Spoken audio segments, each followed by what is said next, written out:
Bem-vindo ao segundo módulo do curso Play SQL. Nesse módulo a gente vai começar a escrever comandos SQL. Nessa primeira aula eu vou falar um pouco sobre o SQL, uma pequena introdução, coisa bem rápida. E na próxima aula a gente já vai partir para o código.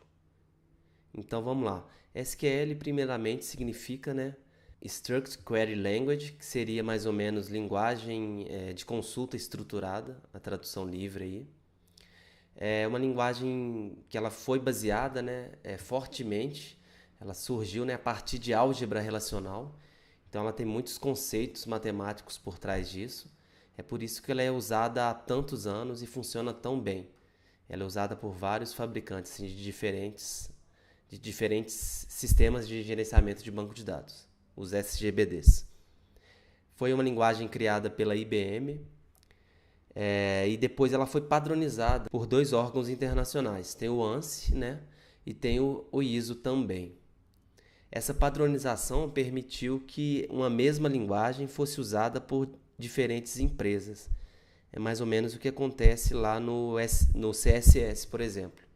O CSS ele é renderizado pelo browser, porém o browser, existem vários browsers. Tem o browser, o Mozilla Firefox, tem o Chrome, tem o Internet Explorer. Então, quando a gente padroniza uma tecnologia, a gente significa que a gente está facilitando que ela seja utilizada por outras empresas. E acontece o mesmo com a linguagem SQL.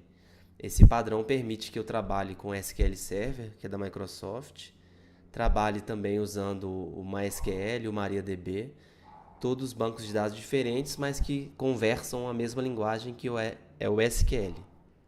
Essa compatibilidade ela não é 100%. Tem alguns bancos de dados proprietários, principalmente, que eles criam comandos que funcionam só nele. O Oracle é um exemplo. Mas grande parte da linguagem SQL ela é usada em todos os bancos. Então, o que a gente vai aprender aqui pode acontecer uma coisinha ou outra muito pequena ser diferente. Mas grande parte dos comandos são padronizados.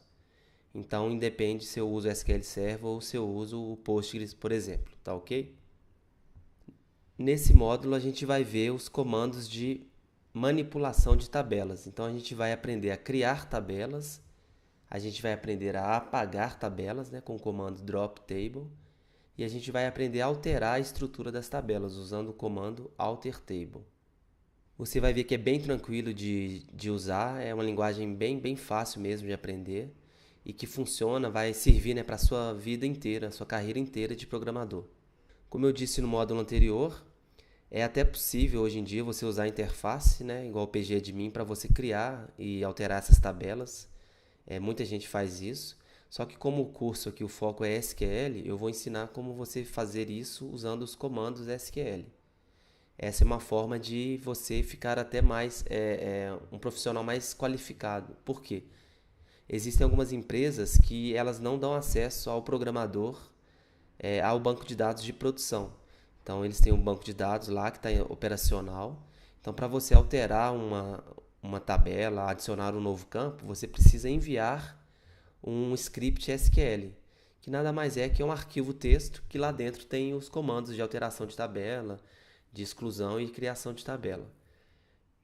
Eu mesmo, nas várias empresas que eu já trabalhei, algumas delas não permitiam que a gente alterasse direto no banco de dados. Então eu precisava rodar localmente na minha máquina o comando, pegava esse comando, colocava no arquivo texto, um arquivo txt, e enviava lá para o pessoal que gerenciava o banco de dados.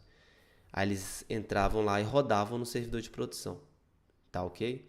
Então é muito importante esses comandos de manipulação de tabelas também. É isso aí, vamos para a próxima aula.